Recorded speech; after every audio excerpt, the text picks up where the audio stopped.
Hello and welcome to Metal Vice, a podcast where we talk about all things music. Well, the things we care about. That's right, which is mainly metal music and live music. I'm your host, Brian, joined the other host, Karen. And for this episode, we are going to be talking about the Netflix documentary series called Trainwreck Woodstock 99, or 99 Woodstock, or whatever the fuck it was called. I think it's Woodstock 99. Okay. This was originally aired, I believe, August 2nd or August 22nd. August 2nd, 2022 is when this came out. Oh, okay.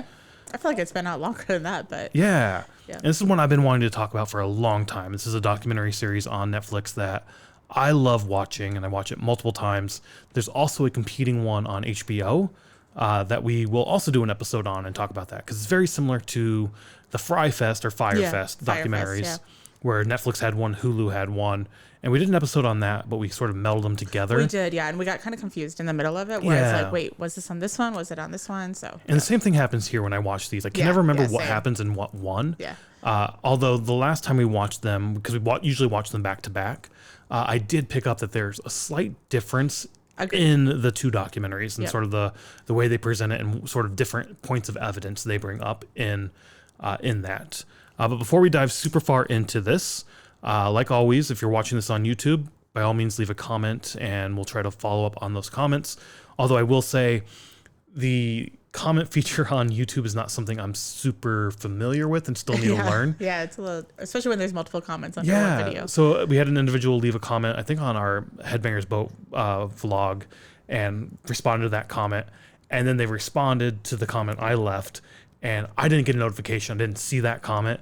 And eventually they reached out to us through Instagram. MetalVice1 is our handle there, and reached out with that same question. And hey, I tried to leave the comment, but you guys didn't respond.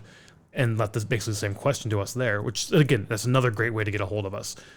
With Instagram, we do get notifications more easily. Yeah. So I just need to look into probably the notification settings and whatnot to see that, but I did not see that YouTube comment. So YouTube's a great way to leave comments. Instagram at MetalVice1 is a great way to leave comments as well. But then we also have our Gmail, which is metalvice1@gmail.com, that you can always reach out to us as well. And if you happen to see us at a show, that's another great way to chat with us. Just say hi. Say hi to us there. Yeah, especially between bands. Yeah. So diving back into this documentary, if you don't know or are unfamiliar with Woodstock 99, it's the third installment of the Woodstock Music and Arts Festival that took place in 1999 and was a complete and total, as the documentary says, Trainwreck. Exactly. It fell apart and there were riots at the end. Fucking shit got lit on fire and destroyed at the end. So we're going to talk about that, what this documentary sort of outlined. And this documentary, as I said, is a series. I think there's 3 total episodes in it. The one on HBO is just like an hour and a half, 2 hours long. Yeah, like maybe an hour, 40 minutes or something. Something like that, yeah. And again, we'll do an episode on that, but let's dive into this one. So before we do this, had you known about Woodstock 99 prior to these documentaries coming out? Yeah, okay. I knew about it. I knew of it. I knew there were riots. I knew about like sort of the mud pits and whatnot. Okay. But I would always get those confused with 94, I think. Okay. I always sort of assumed... Because 94 is when it like rained and was like really gross, I always assumed 94 and 99 were always sort of the same thing. Okay. I kind of sort of knew, but also didn't know that there was a 94 Woodstock. Okay. I knew there was a 69 Woodstock, the original. Okay. That's sort of in like normal pop culture and whatnot. Yeah, because 69 Woodstock, or the original Woodstock, is the only one I ever knew about until these started coming out, and we started watching them and we started talking about them and stuff. So, but I was oblivious to it in 1999 or 94. Well, 94, I was pretty young, but same. 99, I had no clue that there was a Woodstock. A few years later in the early 2000s is when I started getting into metal, probably 2001 or so. So that, that's probably where I would have started to learn more about Woodstock 99 and whatnot from that growing through my musical journey and whatnot. Okay. We did take notes, so this might be a little choppy. And also we might be like looking down a lot, but we both have our notebooks. Like we were back in high school, like taking notes as we were going through. So they sort of started showing in the documentary like what Woodstock 99 was supposed to be and all of that. And then they're just basically going over like the premise of this documentary of like, how awesome is this? It's supposed to be peace, love, and music and all this kind of stuff. And then it goes off the rails. How did this happen? And that's sort of what they're going to talk about or try to figure out, like, how did this go from this particular great musical festival that everybody thinks about and remembers being an amazing sort of thing to this unbelievable riot and disaster and what happened, and just sort of going through that. So they basically just set the premise early. Yeah, they do. Yeah, so you know that it was a disaster at the end, within the first like minute of the documentary. They go back and explain the original Woodstock a little bit, and one of the co-founders, Michael Lang, who's a big proponent of Woodstock 94 as well as Woodstock 99. And I believe he was saying something along the lines of like he wanted to bring the festival back because of like gun violence and whatnot in the 90s. Yeah, because Columbine had happened a few months before they started planning this. So was it before they started planning or before the festival actually happened? It was in 98 that Columbine happened, right? Or was it 90? Was it early 99? I can't remember. It was the 98 to 99 school year. I just don't know if it was like at the end or beginning. Yeah, because later on they bring this up again because there's going to be a candlelight vigil, and that's supposed to be for the Columbine disaster. For gun violence and also Columbine. Yeah. But I thought they said it happened a few months before the festival happened. So the planning for this would have happened well in advance. And again, this is Michael looking back and saying why he wanted to do it in hindsight sort of thing. Yeah, that's interesting. I guess I don't know the timing, but Woodstock 69, the original Woodstock, was kind of in not really protest of the Vietnam War, but that's what it was. Is like bringing everybody together for like peace, love, and it was definitely like happiness. The 60s, 70s sort of vibe, especially with Vietnam happening, and there's a lot of sort of the counter movement and whatnot towards Vietnam for sure. That was definitely an element of it. Yeah, so like this one, I feel like Michael thought that there needed to be a reason to have the festival and not like just put on a festival. Right, bring back for a new generation and whatnot. What's their sort of big turmoil, and it's gun violence, I guess. That could be it, They sort of glossed over 94 a little bit. They didn't really talk about Woodstock 94 all that much. They do talk about Woodstock 94. At least in my notes I have that there was another guy in there, I think his name is John Scheer or something like that. Scheer? Something like that. Is that how the other promoter that they ended up working with. Yeah. So, but he brings up that they had 94, it turned into a disaster as well, but that was weather related, where it was like rained out and just mud everywhere. Yeah, I had the same notes. I had like sub-bullets which were it rained, people jumped the fence, music was great, they lost money. 1999 had to make money was sort of his point of view. So that was his whole thing is 94 did not make a profit. They must make a profit off of 99 is what he said. Yeah. So it's kind of like the first time that the profit is brought up, meaning like they need money or they want to make money. The thing we're doing is this is to make money. This is a profit venture. We need to turn a profit on this festival. We can't lose money. Yeah. Where if you're looking back on 69, even if we're going to compare that, like they had the free kitchens, they had the, like free camping, the free, like just all that stuff where it wasn't necessarily like there for people to make money off of the concert goers. But again, I think the intent of all the other Woodstocks were also to make money. They just weren't unsuccessful at doing it. It's sort of how it's portrayed a little bit. Yeah.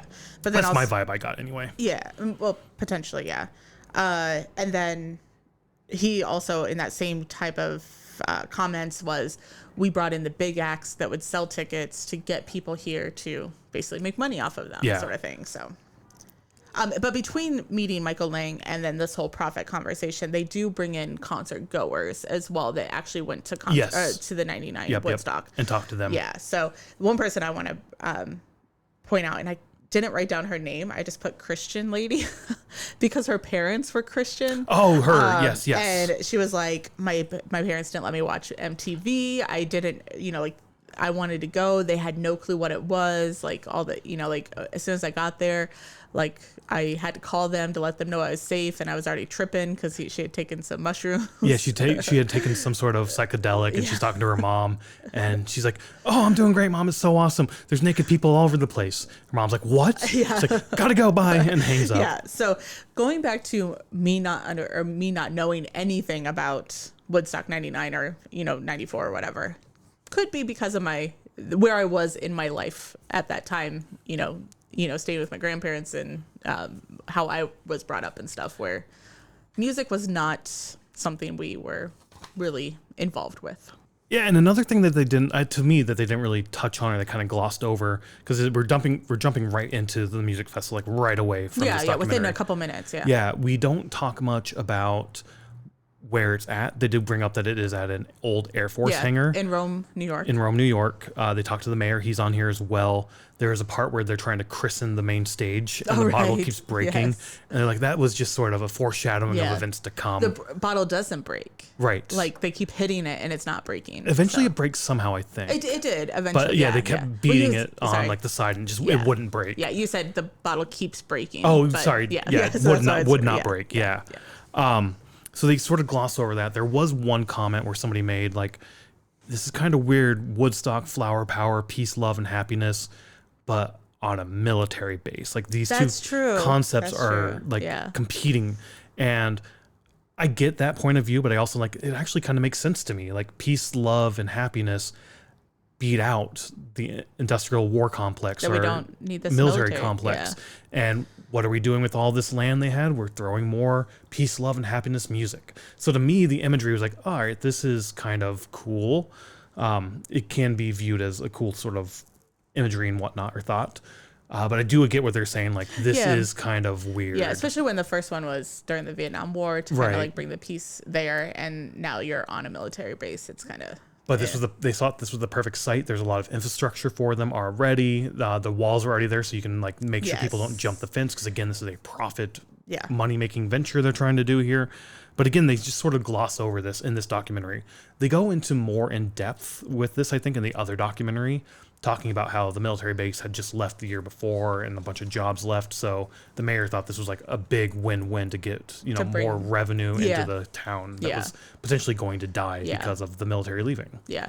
Also, during the first couple minutes, they do show the concert goers getting there, where it seems like they had to, like, park their cars and then bring all their bags in, which they're getting searched, and they take all food, all water, anything that, even if the water's sealed, they were taking that, and, like, all that stuff. So basically anything people brought as, survival, they took away from them. They did bring that up at the beginning. Yeah. So, which comes up later that, pretty soon into the documentary about not having water, not having the food and stuff like that. So, and most of the people here are young, either teenagers. A lot of them that they interview were teenagers at the time, or young adults who probably don't have a established career.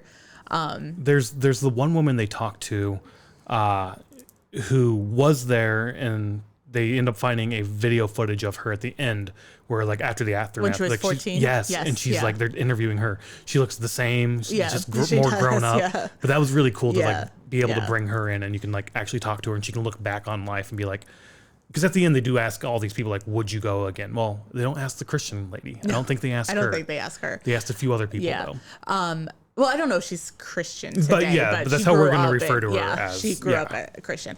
But because we can't remember her name. Yeah, I didn't write it down. I was bad at, I was trying to take as many names. But going back to one of the first times we watched this about all the young people coming in and the prices and stuff, which we'll talk about. But we had mentioned, if we were that age, 16, 17, all the way up until probably mid-20s, and we went to a thing like this, like, we didn't have very much money. No. We were working, either fast food or grocery stores or, whatever while we were going through college. So if you're spending, I think it was $150 a ticket, if I remember. I can't remember what the tickets were. I didn't write it down, but I'm pretty sure it was like $150 for the 3 days. And then all the food prices and stuff once you get there, like, that's a lot of money. I mean, because they said water was $4 a bottle. Yes. Starting out at $4 a bottle. Did you look up what that was in 1999 money? I did not. You mean like with inflation? The inflation and everything. Let me look that up now. Yeah. So I do have wrote down that it was $4 a bottle, where at that time you could get it for 65 cents at a gas station, which I do remember I remember going to Walmart and you could get a bottle of water for like 30 cents in the vending machine, like when you go inside the door. So according to like the Google AI, that's only $8 in today's money. So double? I would think that would be like maybe more like $12. Yeah. Compared to like what rent, like just life is in general. Yeah, $8 according to the Federal Reserve inflation calculator. Okay. That's honestly all not. I don't feel like that's that bad. That's about average right now, I think. It is. Maybe it's about $5 if you go to a show for a water. No, it's, No, because like at United Center, it's $9 for a Yeah. bottle of water. Because I remember I didn't want to buy one because I was like, fuck that. I'm not spending $9 on a bottle of water. Yeah, I guess. So- like, I mean, I hate going to Yeah. shows and buying shit because it is very expensive. But thinking if you're working, again, going back to Yeah. the age of the people that were there, if you were working a job that you're only getting paid $8 an hour, you're spending, well, it wasn't $8 an hour back then, but like today, Yeah. if you're working a job that you have $8 or $10 an hour, like you're spending entire hours worth of work to buy one bottle of water. No, I get that. I do. But at the same time, that price is comparable to today's prices. Yeah, So for agreed. like the people in the documentary being like, they're paying this much water for, or this much money for water, I'm like, but you're paying that much money for water now. If Yeah. you're outraged with it back then, why the fuck aren't we outraged with it now? Okay, I get that. I get where you're going. I Yeah, that's- I get where you're going. Yeah, I thought, I was thinking it'd be more like $12, $13 I was for thinking it'd be water. more like $12. But seeing it at only $8, Yeah. I'm kind of like, that's not that bad. Because I guess it's almost the same if you say, because like I did write down that she mentioned that it was $65 at a gas station to buy water. They paid $4, but now you could get a bottle of water at a gas station for what, like $1.50 maybe? Yeah, I mean, you can still get it for probably 99 cents if you get like the store brand Maybe. water, Yeah, like maybe the you could. Casey's Yeah, little tiny water. yeah. So I mean, And obviously you could go to Costco and get cost that 25 huge, cents. huge thing of, yeah. Or I was going to say like that huge. Yeah, what but is- isn't how their many vending do you get, machine like- 25 cents for a bottle of water? Oh, yeah, I think it is. So, I Yeah, mean- yeah. It varies where you go to buy water. All I'm saying is that's not it. It is still very outrageous. Yeah. We bitch about this whenever we Venue go to a prices show, are crazy. Yeah. regardless of water or beer. And we said this multiple times that I don't know why it's not fucking law yet, but it should be law that any live event, any sort of event, sporting, music, whatever the fuck it is, any live event and a venue, you need to have access to free water. Yeah. Yeah, Like, it should be. That's something I'm shocked, or I don't know why that's not a fucking thing. Yeah. We're really happy when we do find the venues with free water. Yeah, a lot of the newer ones have sort of the built-in water fountains, like Yeah. the Salt Shed, which is fucking awesome. Yeah. Other venues will put out water for Yep, free. yep. So the fact that you're charging water is sort of like a big fucking piece of shit bullshit Yeah. fucking thing that I think of with venues. But again, seeing that outrage over $4, why the fuck aren't you outraged today? Yeah. The one thing that would piss me off here is like if people brought water with them. Yes. Because thinking we've only done one camping festival so far, but like we brought a cooler of water. That way when we're at the tent, we didn't take it into the venue. Yeah. But when we're at the tent or whatever, like we had water all the time. So if these people had their only access, well, I guess they were supposed to have free water, but we'll get to that. Yeah. But the only access that they had to water was paying $4, and Yeah. you're there for 3 days, 4 days, whatever it was. That's a lot of money. That is a big pile of bullshit as well, of like taking all your water and all your food Yeah. from you as you go in. Yeah, from the camping area. Yeah. Even. Yep. So the other thing to point out here, because we've done an episode on Line Fest, which was Not Fest Iowa 2021, where we waited in line for 4 hours for water. Yeah, I can't remember what it was. I Yeah. feel like it was like 8 hours in line, which was the food line and the water line. Yeah, we were in line for a long time, but I think it was 4 hours that we waited for water. But it was only like 72 degrees or 74 Yeah. degrees or something. Here it was almost 100 degrees every day on asphalt because Yes. it's a military base and no shade. And then it's a military Air Force base. So the asphalt is the runways Yes, that you're yeah, on. yeah. And it's 1.5 miles between the second stage and the main stage. Yeah. Alone, just the main stages. And then you have to go to your camping, and there's all the Yeah. other shit that the festival has Yeah. to offer, which again, they kind of sort of gloss over here. This festival had so Yeah, much. that's true.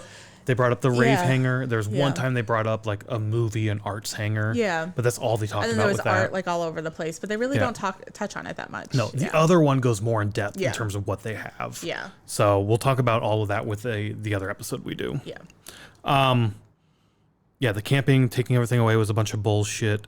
They do spend a lot of time talking about the music because the next note I have is we just jump straight into day one. So then it goes like on the screen it says day one. Yep. And we go into and the first band was James Brown. James Brown. Yeah. And then John Sear, I call him the fuckwit promoter because I mean, by the end of this, I fucking hate this guy. Yeah, so He's such a fucking piece of shit. On page 1 of my notes I have Dick next to his name because he's a piece of shit, and we'll get there. You definitely, as time goes on, you start to grow to fucking hate this guy. Especially by the last like 5 minutes of the episode, you will really absolutely hate him. Yeah. Or not episode, series. Yes. Fucking piece of shit, dude. So I again, this comes from watching him multiple times. Yes, so as soon as you see his face and his little shitty smile, it's like, fuck you, you fucking fuckwit. Yeah. Anywho, he goes into talking about like the contracting. Like he gets a phone call from James's manager, and like, James isn't going on until you pay him more money. James, blah blah blah. And he seems so happy with himself talking about this, and he's like, hold on a second. And he like holds the phone up to the crowd, and then James Brown goes on, yeah, go fuck yourself, asshole. Yeah. Like he's not going to give him another dime type thing. And it's like, god damn, this guy is fucking slimy piece of shit. They talk about the contract where it's like he got 50% to come, and then 50% once he finishes performing or whatever. So I put it in the notes, and we've never really talked about this. Do you think James Brown got the rest of his money after this disaster? Oh, probably, for sure, yeah. You think so? I think so. Not just James Brown, I guess. It's all of the bands. Oh, I'm sure all the bands got paid. Yeah. You think so? I would venture to bet this did make money. This did make money in after the long everything run. that they had to pay, like with the trucks and everything. I bet so. I bet so. I don't think they don't really talk about it here. They might talk about it in the other one, but I feel like they made money on this because again, it was the whole point of this was to make money. And I got a note somewhere in here, and I don't know where it is. But we talked about the food, and that was one thing that they brought up is that everything was outsourced. Yes, that's later on. Yeah, it's in this episode, but it's a little bit later on. So we'll get to that here in a little bit. No, it's fine. You can talk about it now. Well, yeah, that is basically it. The food, the sanitation, everything that could be outsourced to a third party was. So it was basically, if you want to be the caterer, if you want to be responsible for serving the water, you buy the contract from us and blah, blah, blah. So when I was thinking about this just recently, I was like, well, the $4 price tag, because again, everybody was outraged by the $4 price tag. Why was it set at $4? Was that the vendor saying, I need to make $4 per bottle to make recoup my cost for the contract to get the spot, plus the employees, plus turn a profit? So how much of a profit are they actually making? Is it really just 25 cents a bottle because of all those other expenses? Again, they don't go into like the math behind the scenes, booking and whatnot, the business aspect. But knowing that this was all outsourced, like, okay, that sort of helps drive up the cost. And that was sort of, again, alluded to in this when they talked about like everything was outsourced, including sanitation, which becomes a massive issue. But that's where the blame game starts coming as well. Is, I mean, we had that with Line Fest where it was like, well, the caterer was, or like Midwest something, I can't remember what their name was. The promoter, it was Mammoth. Mammoth was like, and then the Midwest Best Catering or whatever the fuck they were called. Was, like Mammoth was the promoter who outsourced the catering to this company. This company was, due to COVID, we couldn't staff up, and that was the reason we had issues. Like, again, it was just another like blame game, pointing everything at blah blah blah. So this is another way of, you know, John or whoever, like I think it is John actually that says it, but it's like, well, we didn't set the prices, they set the prices. Right, so, exactly. Yeah, it's just another point the finger at somebody else. But again, we need to set these prices as high to recoup our costs from the exorbitant fee you charged us to be the vendor type thing. Yeah. Also, with it being the first day of the festival, they start pointing out, like we talked about this with the girl calling her mom, nudity everywhere, male and female, just so much fucking nudity all over the place. People are fucking drunk already, and they're all over the place just because the water and the beer were the same price. And it's like, well, what are you going to choose? You can choose water or beer, and like, fuck it, I'll do beer. The other thing that we have, because this kind of talks about all the money-making opportunities that they had, is not only did they sell the tickets to the show, but they knew that not everybody was able to travel to see this, so they hired people to do pay-per-view. Yep. And we did write down the price for that. It was $59.95 for all 3 days. All 3 days.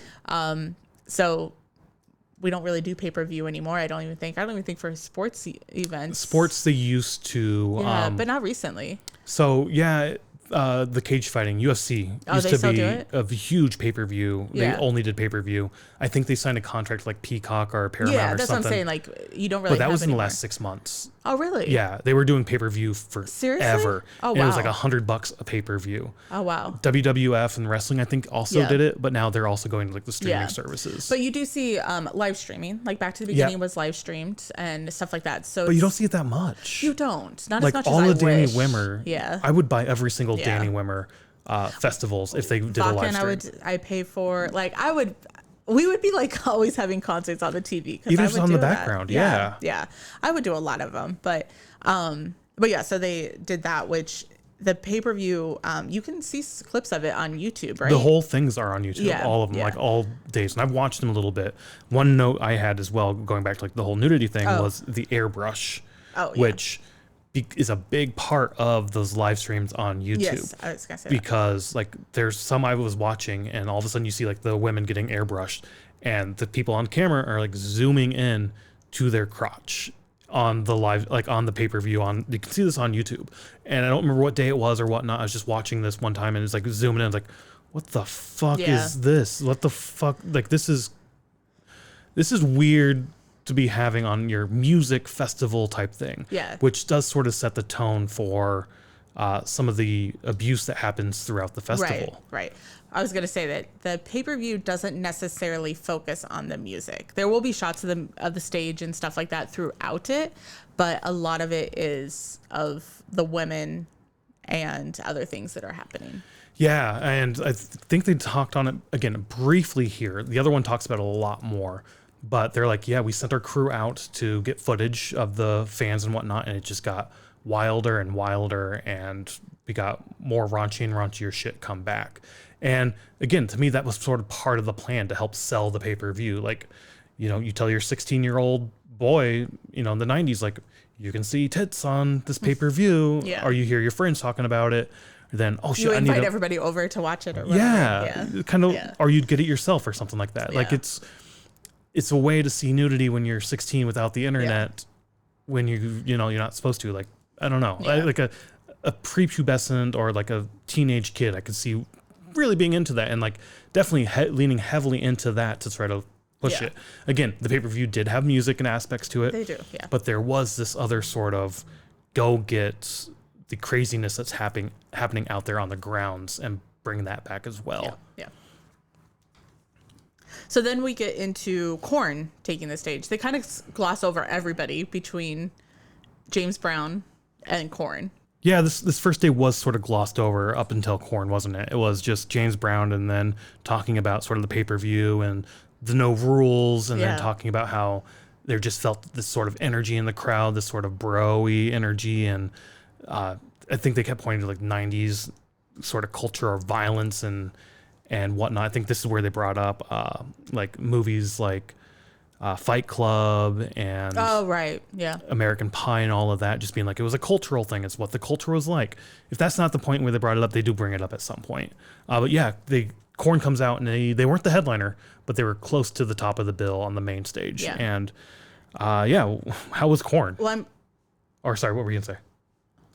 I'm pretty sure this is more, I didn't put John's name next to this, but I'm pretty sure John says all this, that metal has rage, meaning metal music has rage. Okay. And that the crowd could not stay in control is quotes that I have. Oh, John Sear. Yeah. Not Jonathan Davis. Oh, not Jonathan Davis. Yeah. No. Gotcha. No. So I'm pretty sure that that's who said those two things when talking about Korn. Gotcha. Yeah. Because the crowd was fucking insane. Yes. So they do interview Jonathan Davis as well, and he's on the documentary. I think he's on both of them. He is on both of them, if I remember. So, and he's talking about how he was kind of stunned with the crowd because there's like one part and they show the crowd and it's really, really cool. But he says that like you could see like the music going out and you can see the delay in time as the music goes out, and like how the crowd just is like a sea of people that's like kind of waving through the crowd. Because you don't always like it takes time for the sound to travel, even when they have like my friend who's like really into this shit explained it to me once. I glossed over my head, but there's like the delay towers and whatnot, so it all syncs up with like the video footage and whatnot.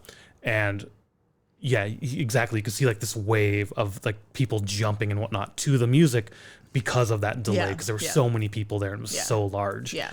And the energy was fucking huge. The mosh pits were going, they were fucking insane. And yeah, exactly. He's like, holy fuck, this is insane. Yeah. Jonathan Davis said that. Yeah, they interviewed some of the security people, which were called Peace Patrol, but saying like that they had never, like one guy that they interviewed, I don't have their names, but said like never seen a crowd like this, or like a, you know, like been before a crowd like Korn before they went on the stage or whatever. Jonathan Davis is also saying like how, well, I think it was in this one, maybe it's in the HBO one, but like he just gave it his all until there was nothing else that he could give, and he was just like so amazed by the performance altogether. But between showing the clips of Korn and the crowd and like how the performance went, obviously they don't play like the entire performance, but there's a guy that was like young at the time when they were putting this together, like in his 20s. I just have blue shirt guy. I don't remember what his name was. Okay. But he's the guy that had the glasses and kind of like the curly hair. And he kind of spoke up and was like kind of like he was trying to tell them like in a meeting or whatever, like you need to look up the lineup. And we kind of paused it and had a conversation about this when we were watching it this last time, because I was like, I thought he was like kind of saying like, this is too heavy. You shouldn't have these bands all together because it's way too heavy. But you had a different view on it, I believe. Yeah, I can't remember what my thought was. It was either the same thought you had as like, oh my God, these are way too many heavy bands that we should not have on the bill altogether. Or if it was more of like, look at this lineup. This lineup is fucking awesome. And I can't remember what one either one of us had, but we stopped and had a conversation. There were two sort of competing conversations as well. I'm trying to read my notes, and it's fucking hard to read my own writing, my own notes. But I also did call this guy out as well, or not call him out, but took a note as well. Yeah. Basically, his quote in the meeting, or his thought in the meeting that I sort of paraphrased, was he was the young person in the room trying to bring sense to a room of adults, basically saying like, hey, take a look at this lineup, think about what you guys are doing. And they didn't really listen to him. Yeah. So at some point, it did sort of feel like he was blaming the music. And this was just a couple of days, too, before the festival started. That it was going to be too heavy. So, like, by this time, this is way too late to be making any changes whatsoever. Yeah, so I believe John helped do the bookings. Yeah, because Michael... to try to get the big bands. But Michael had no clue who any of these bands are. Michael does say that. He's like, John did all the booking. Yep. He's bringing in a bunch of young contemporary bands that I knew nothing about. Yeah. But this is what the kids are into, he says, and this is what we're going to show to sell the tickets. Yeah. But yeah, there definitely seems to be an undertone from some people behind the scenes of this music is way too heavy to have this festival. It's the music's fault of what happens. Yeah, you're going to have a lot of energy and anger from the music that's going to spill over and cause issues. Yeah. Are you sure you want to do this type thing? Yeah. Which is mostly from the metal bands, unfortunately. Yeah, definitely from the metal bands, for sure. So after the Korn set, I believe it was on MTV, there's a concert goer that is getting interviewed because he got kicked in the head or knocked in the head or something. And it's just so funny because it's just like him being like, or the interviewer was like, you got knocked in the head? Yeah. Oh, yeah, right. And then, you lost your camera? Yeah. Would you do it again? Yeah. It's like, so there's parts of the documentary that are, you know, like, are just put it in there and they're just funny, or they're just like, we could see people that we've talked to, or even maybe ourselves one day just be like, but it was awesome. Yeah. And I mean, it's also just like after seeing that set and seeing the crowd, just at the end of it, and like as soon, like right after being asked, like, you got kicked in the head. Yeah. Yeah. Just more like, I am mentally and physically exhausted. Yeah, exactly. That took so much energy out of me. I'm going to remember that forever. But right now, all I can muster is, I need to catch my breath. I need to cool down a little bit, get some water, some beer or whatnot, and recharge. And then I'm good to go for the next set. And now I'm saying, over and over and over. But the next set was Bush. And even the people, like, I can't remember who it was. Somebody's like, so I don't know how we're going to calm down from Bush, or like how we're going to calm down from Korn. Bush has got a lot on their hands. And they talked to Gavin, I think is his name, the singer for Bush. And he's basically like, I don't know what the fuck we were going to do. Like, that was a lot of energy that doesn't match the energy we have. Yes. His interview that is in this, he's kind of an asshole about it. You think so? I do. I really do. Because he said that it was quite scary watching Korn and watching the crowd. I mean, yes, I can see that from his perspective, especially if you're not around metal that much. Yeah. And this is sort of either your first exposure or, you know, just something you don't do. His genre of music, alternative rock, is definitely not going to have this same energy. Yeah. So how much exposure to it does he have at that point? That's true. And it was just like this new metal was just starting to come up. Yeah. And it's like if he wasn't really around that Yeah. much. I don't know. I didn't like how he came off during. I mean, granted, Okay. I've never watched him interview. I've only Fair, seen I haven't him either. the one time on stage that we've seen Bush. I will say, like, But- in the other documentary, we get Moby, and I fucking hate Moby after seeing his interview. Yes. So seeing Gavin here, Yeah. I'm like, this is cool. Yeah. He's fine. Yeah. So the next episode about this, when we do the HBO Yeah. one, he's more of a dick about it. But like seeing him up there being like, yeah, this was scary. I don't know what the fuck we're gonna do. And even the people on like MTV saying like, that was a lot of energy. I don't know where we're going from here. It's not gonna be great though. Basically, Was Bush the headliner that night? they may have been. I don't know for Yeah. sure. They do That's so really interesting. gloss over the Yeah. headliners. They don't, Very bad. They don't talk about the lineup at all. No, Like who's after who or whatever. Which does- HBO does a little bit more. they but- do better. Yeah. And that sort of definitely shapes the narration or the narrative of this story very much differently Yes. than it does Yeah. for the HBO Yeah. one, knowing that some of the bands they talk about, those weren't the headliners. Yes. So like Korn pointing that out, like this was fucking insane, this was weird, this is scary. And then you get Bush, who does come out and he comes out to booze, but they bring the crowd around. The crowd Yeah. comes back around to them and they calm down and they just enjoy the music. Like, so like they're blaming Korn, but at Yeah. the same time, not blaming Korn because they have other people to blame more so later on. But at the same time, it's like clearly it wasn't the music Right. that was getting. It was the crowd got riled up for the energy for that particular set, as you do with certain bands. Yeah, always. But then the next band comes out Yeah. and it's yeah. kind of calms down. Now it doesn't necessarily carry over all the way through Yeah. because Lance Morissette I think comes out. No, Sheryl Crow. Sheryl yeah. Crow and Jewel come out and it's different vibes for them for sure. Yeah. But that's further on the weekend and other shit has happened. Yeah. But at the end, we'll explain Yeah. more around that. But I do have in here that John said that Gavin understood the hippie vibe and was able to calm down the crowd. Yeah. So, John Sear. yes. Yeah. Every time I say John, it's the dick John. Yeah. Yeah, and that basically wraps up day one. Basically, as you said, like John Sear saying, like they brought it back to basically 64, the vibe of 64, that was great. Bush was able to 69. do that. 69, yeah, my bad, yeah. 69. And yeah, that wraps up day one and episode one. Yep. Moving in then to episode two. So episode 2 starts with Bush ending their set, but it's not the end of the night because there's an announcement that the rave hangar is open. Yep. And then everybody kind of moves to the rave hangar to kind of hang out for the night. So if you wanted to go listen to like EDM or whatnot, you can go and check out the rave hangar. Yeah. And then it goes overnight and it shows the shots of the campground and how people are just kind of sleeping wherever. Yeah, so I didn't take that as the campground. I took that as just the main grounds. Oh, I thought it was because there was like tents and stuff. Was there? I don't remember seeing many tents. I remember though they do focus on the main ground the next day and how much of a disaster zone it was. Yeah. Trash just littered all over the place. And is this where we get our favorite garbage woman? Yeah, a little bit later. Yeah. Because, before we even get to the garbage thing, because there's like the porta potty, like they show the porta potties that are already disgusting. It's on only day one, or, just after day one. But again, that's because sanitation was also outsourced as well as sanitation being porta potties as well as the garbage collection. Yeah. Which porta potties makes sense to outsource that because. Yeah, no, it does. Yeah, but. You don't, like, you're going to get a company that gives you the porta potties Yeah. plus cleans them. Yeah. So there was an office on the grounds, and that's when calls start coming in from people saying like the festival is just a disaster or like oh really the grounds I don't remember that. Okay. I mean I have it in my notes. Okay. So I'm sure it No, happened. yeah.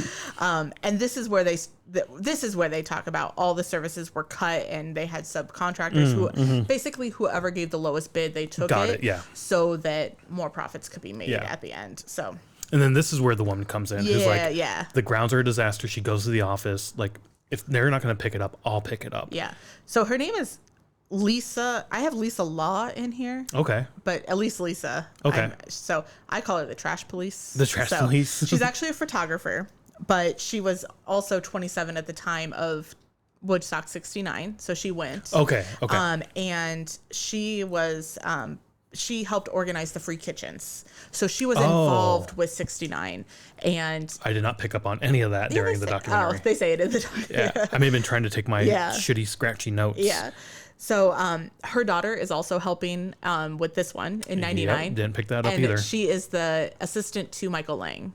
So that was her daughter? Yeah, that's her daughter. Yeah. I did not know that. I did not, because I was going to say at the very end, those two go back out and look at the campgrounds after the whole rites and everything. Yeah. And so all this time, I thought this garbage woman was a patron who went to 69, came back for this one as well, saw that it was a disaster. Nobody's picking up garbage. Nobody's taking care of the grounds. So she volunteered to go do it. It was always what I thought. I see. Until this last time I watched it, where it was after the fest happened and like it was a disaster zone. She's like, they called me up, or Priya or whatever her daughter's name was. I don't know that. Start with a P. Okay. But my daughter, apparently my daughter called me, said, you got to come check this out. And they go and explore the grounds, like the disaster and whatnot.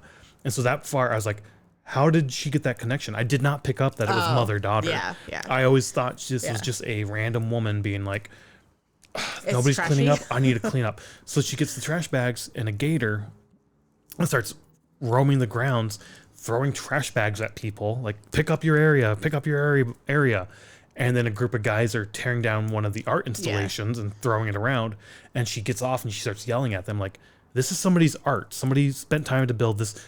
Stand it up, and like corrected them and got them, like, used her mother voice and got them to do that thing. Yeah. And then there were people that were not picking up trash. And then eventually there were people who were like, all right, give me a bag and I'll pick up trash. And I was like, I fucking love this woman for just being like, fuck, if you're not going to clean up, I'll clean up. I'll get people to clean up. Yeah. Like, there are some people who make comments of like, we paid $150 to be here. Like, you clean it up, sort of thing. Exactly. But we've been to fest, like, Milwaukee Metal Fest is one of the festivals that I always think about when we think about trash. And there are people, like, when the main stage is done, there's people that'll push the trash to the side into piles and then get a trash can and pick it up so that when the next band goes on, the mosh pit is clear. I noticed it one year with the pit. The people in the pit would do their pit thing, the set would get over, and then a few of them would stick around and clean up the floor. Yeah. So when the next band, like you said, they had a clean floor to mosh on without stepping on a beer bottle or something. And we've done it. I mean, I'm not saying that we're better than other people, but it's like if we see trash on the ground, we'll pick it up and put it in the trash can or whatever, because it's like... Most of the time. Trash? Sometimes I will. Yeah, most of the time I will. Not all, I don't do it all the time. I don't do it all the time either. I need to get better at it for sure. Sometimes I don't want to bend over because I don't know if I'll get back up. Riot Fest is really good as well, where once the trash gets overflowed, people pile all their trash in one area. Yeah. But then they do have people walking around picking those up and picking up around it. So it just takes time. Yeah. Other festivals that we've been to, like, do volunteer trash pickup, where, like, you get a ticket to the show. When we went to Incarceration, we talked to some people who did this, where they got, like, a ticket to the show. They had to do, like, to the Weekend Fest. They had to do 2 shifts over a couple days. And they helped clean up the trash and stuff, and they also got into the show. So I think it's really an American thing. It might not be, but I think it more so than anywhere else. Like with the whole just throw your trash on the ground. Even at a regular show. Yeah. And it really fucking pisses me off for some reason when a band starts, all of a sudden you see all the cups go thrown in the air with the ice and whatnot. Like, fuck this, I'm getting into it. Like, cool, get into the music. But fucking take your trash and throw it away first. Like, I really, really do. It bugs the shit out of me when I see that. We've only seen a couple shows in Europe, but one of them was at Wheelands in Dublin, where they were giving people glass bottles and glasses, pints for their beers. And they went into the pit, but before they did, they would either walk it to the edge or walk it back to the bar, or they'd pass it back. Yeah, we had a lot of them that they pass it through the crowd to put it on the edge. But it's more respectful of the venue and the other people at the concert to do this and make sure things are clean. Could you imagine going to a show here and like getting a glass, like a pint glass? You can't do it because people throw it on the fucking ground. Yeah, I know. And like when a normal show gets out and you see all the trash on the ground, it's like, God damn, this is bullshit. And then you see the crew come in and clean it up. Like you have to do it every fucking show. And this was the same way, except for they didn't have people come in and clean it up the next day. Nobody was cleaning it, And this honestly felt like a normal festival that we go to here in the States. Just there wasn't the crew to come clean it up after the bands left and whatnot. So there's more blame game that happens after they talk about like the trash all over the place and everything, where people are saying like the production was very disorganized. Somebody called out, sorry, I don't have the name, but somebody called out that Michael and John didn't care about any of the problems that were happening. They always just made it seem happy, shiny. Everything was going good. I mean, I was going to call that out too, because all the press conferences, everything they talked about, they kept saying, yeah, everything's going as expected. Yep. The one thing I will say, it's a bit hot. Yes. It was always the sort That's of my like, next thing too. Yeah. Because Saturday it got over 100 degrees and the humidity was really high as well. And again, it came from sort of the fact that this was an Air Force base that had no shade. Yep. So they had a few little canopies here and there set up for people to go take shelter under. People were sleeping under like the trailers and whatnot. But otherwise there was like no shade anywhere. And I'm trying to think about this. Like you do see this as well at like Riot Fest. Yeah. There's very little shade. There is very little. Yeah. Yeah. And you see people huddled under trees. Yeah. So to some part of me is like, yeah, that sucks. I kind of get it, but the other part's like you could have put more shaded areas in potentially. That's true, because like even like at incarceration and stuff, like everybody was always like by the building or by the grandstands or whatever to like get some sort of shade throughout the day. Yeah. So I mean, there were trees and stuff too, but again, not many. So it's hit and go. I get what they're saying, but I also get what you don't see that other places. I mean, Lollapalooza, you don't see. I don't know. I mean, it's everywhere. So so there was a quote about like, they don't give a fuck about you, talking about the heat and the shade. I think it was the garbage lady who was saying that or had that quote or something. Oh, okay. And I was like, I agree with that, but I also don't agree with that, because the lack of shade itself, again, other festivals we go to, they use different grounds to provide shade. This is something they could have looked at and been like, oh, there is no shade. We should have some sort of shelter for people or more areas for shelter than we have. So that's true. Yeah. So because like after the heat and stuff, they do show the artist area and like how the artists, I mean, this is common though. Yes. Like the artists have the cooling trailers, they have like free barbecue, they had caterers, but then also everything was sponsored. So it was like they got new shoes, they got new Vans was there, they got all this swag they wanted. Yeah. They talked to somebody and they're like, it's felt like a red carpet sort of event. Yeah, so it almost goes back to the whole profit thing. Maybe that stuff is common at festivals and we just don't see it, like the, donate or like the freebies. Yeah. I don't know what you call those, but swag, yeah. Swag bags and whatnot. Yeah. Kurt was back there interviewing at one point because Metallica did play. Yeah. They don't touch on Metallica on this documentary. Yeah, that's true. But on the other documentary, they touch on Metallica. Yeah. But this one, they do have an interview with Kurt, and his quote was something along the lines of, peace plus love equals capitalistic venture. Yes, basically trying to sum up what this whole festival was all about. Yeah. The crowd is getting a little bit more rowdy on Saturday or day 2. They start chanting that they want water. So there is a garden hose where people are spraying the crowd with water. And again, this is a common thing at festivals. Yeah, it is a very common thing. I see it all the time. Yeah. Even at regular shows where you'll see people, the security on rail, hand out cups of water or hand out bottles of water to the people in the front and whatnot. So, or spray it into the crowd and whatnot at festivals and in the sun. So this doesn't seem out of the norm for me in the shows I've been to and what I've experienced. Now they have like the big fans up front and they'll just have like a hose or whatever where it's like misting water towards people. So I mean. But the heat, the overpriced, I'm still shocked. Like when they say overpriced, I know. Yeah. That's not. I mean, if that's overpriced, it's overpriced today as well. Why aren't we bitching about it as loudly as we should? Right. Where like when we go to festivals now, we're just like we know that we need to spend that much money on things. Yeah, or we don't spend that much money because it's like fuck that. I'm not giving you the money. Yeah. Anywho, the crowd was getting a bit angsty. I'll say. Yeah, that's a good way to put it. And they were starting to direct that hatred toward their common enemy, MTV. Yes. They hated MTV. Yes. And that became a big thread here during this as well. Corporation of Music. Yeah. Yeah, so. And one of the people they're talking to, she was a VJ for MTV. And they talked to her in the first episode. She was down in like Cancun or something for like spring break or something. Yeah. And they're like, all right, you're going to New York, Rome, New York to do this. It's like, I was just in Cancun. Why the fuck would I want to go there? The Bahamas, I think that year. Wherever. Yeah, the Bahamas, yeah. And I will say, I did watch those when I was younger. Yeah. Like at my aunt's house in the summer. I did too, we would every watch now and like then. what was it, Total Request Live or something? TRL, Spring Break. yeah. Yeah. Anyway, I'm not a fan of her in this documentary at all. She definitely comes off as somebody who doesn't like metal or rock. No, she definitely does. Yes. It comes off as like, this is not stupid, but it's not her thing, not her jam.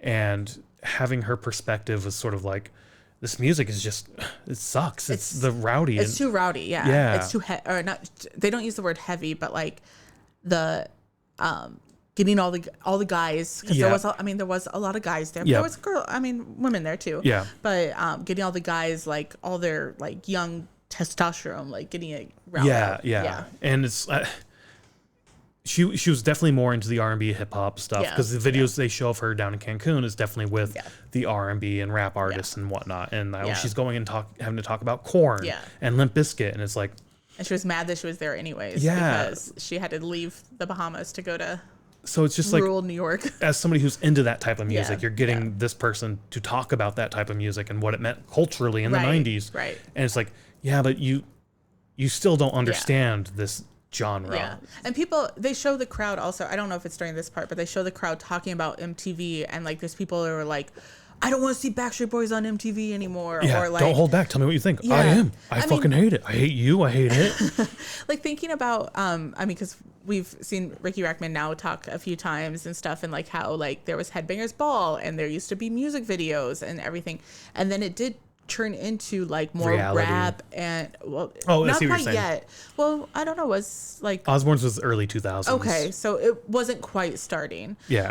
But like it did. Like I remember watching during the summers during probably between 99 and 2003, like watching MTV during the summers, and it was a lot of rap, like Outkast. Is that rap?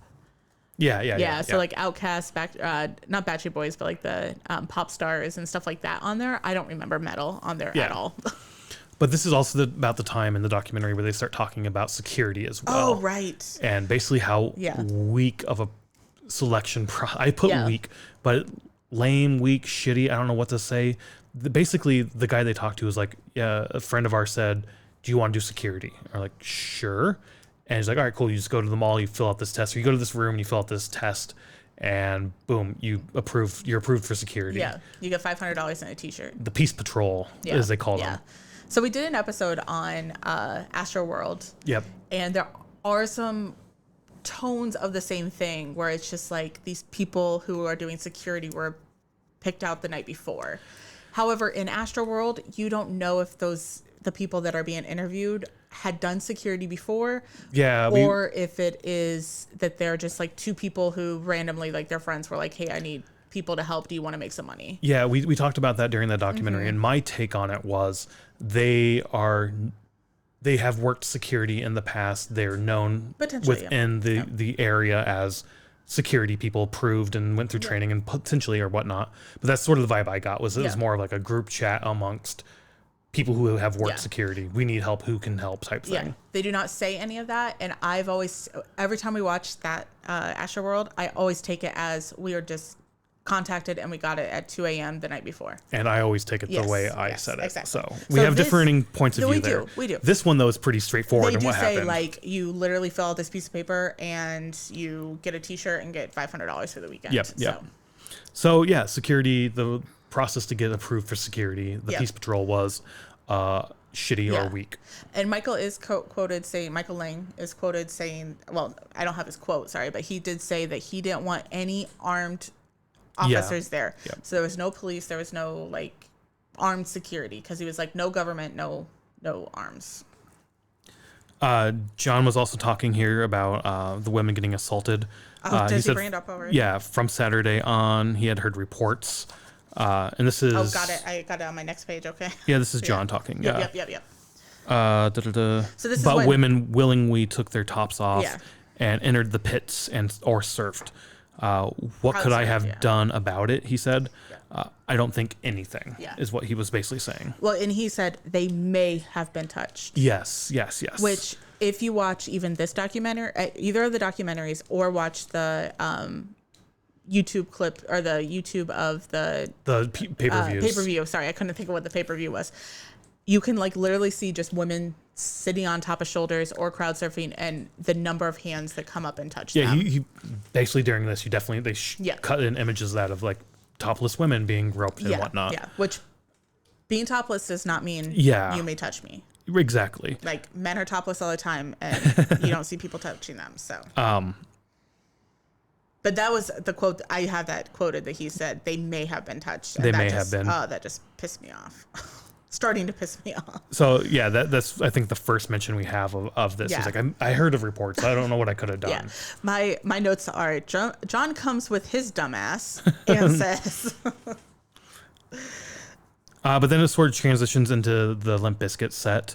I have on here. There's sort of the MTV, and I know his voice. I know what he looks like. Yeah. He was one of the ones on Carlson. No. I don't know. Yeah. But he's one of the voices I did like on like the MTV News and whatnot.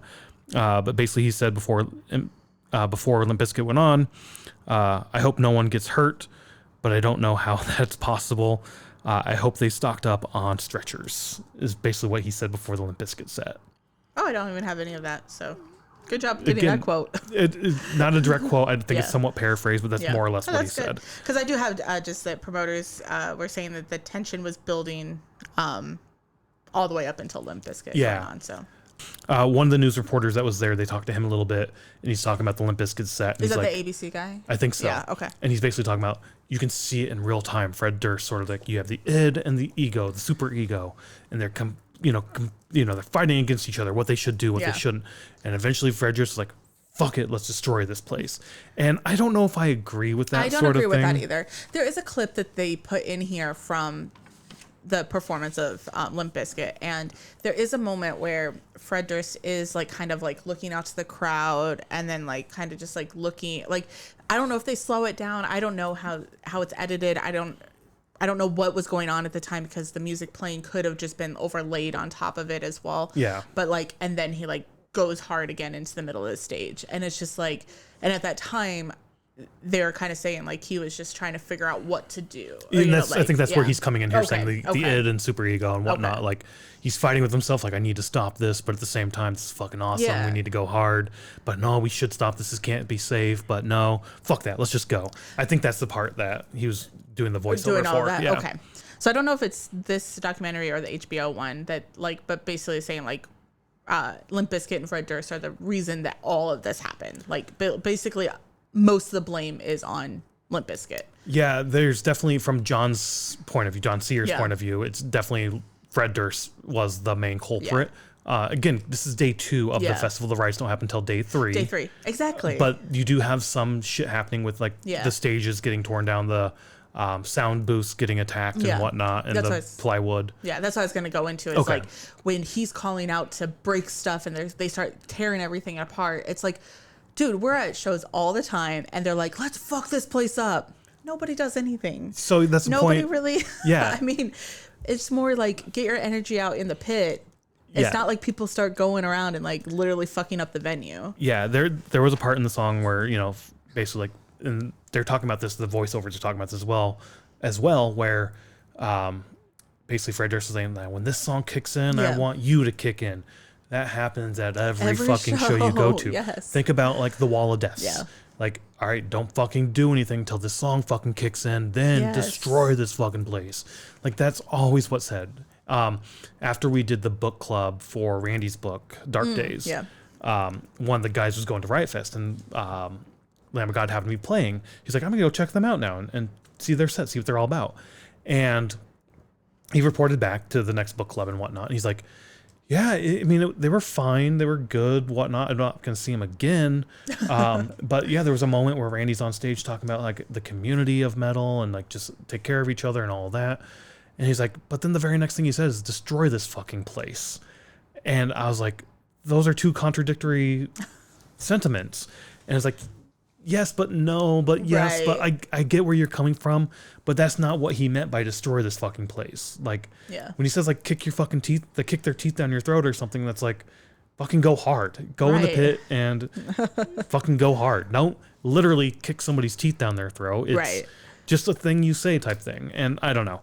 So definitely here again, it feels like people who aren't necessarily into the metal or hard music scene interpreting this and be like, oh, he meant to destroy and he wanted people to destroy things. Yeah. But yeah, well, because there's the shots of Fred Durst, so they tore down all the plywood that was around the sound stages, and then they started using those as to surf across this crowd. Yeah. And there's a moment where Fred Durst gets up on one, or gets into the crowd and gets up on one, and is going hard on that, and the crowd around him is obviously like he's crowd surfing on it. Yeah. In the front rows, and everybody's going around. So then John blames Fred Durst because of how the crowd was acting and tearing everything apart.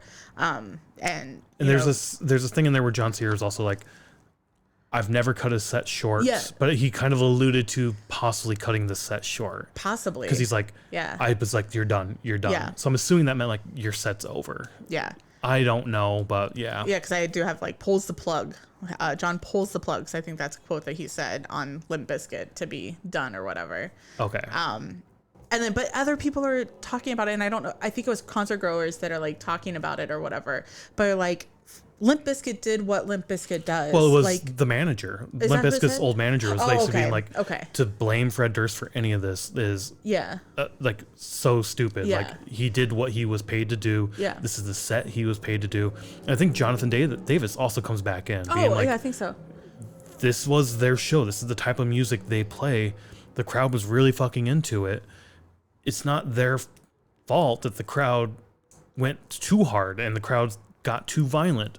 You should have had security on hand to take care of this. And that's sort of where they were talking about security earlier. And there were the atmosphere, the air and around the festival of there are no rules. You can do whatever the fuck you want. Yeah. And that's sort of what the patrons of the festival sort of had in their mind. I can do whatever the fuck I want. Now, I'm not defending the actions they did, especially with the assault and the rapes that happened and whatnot, but you could have had more security that could have mitigated a lot of this. Yeah.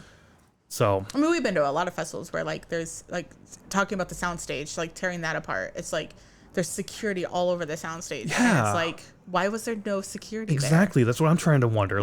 There's areas that you're not. I'm even thinking at Metallica, how they have all the the 6 or 7 light towers. There's security, 2 or 3 security people around them. You're not allowed in them unless you have the ticket to sit on them or whatever. But then I'm also trying to think of going to the rave. Do they have security at the soundstage? No, but nobody fucks with that.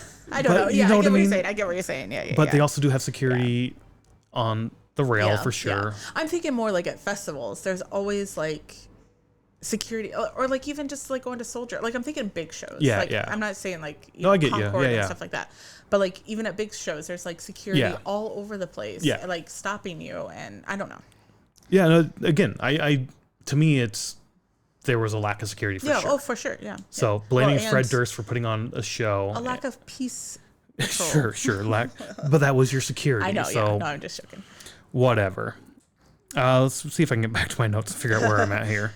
So I have that everybody's going to the hangar after that. So was Limp Bizkit the headliner for that night? No, I don't think they were, because the sun was still up. Yeah.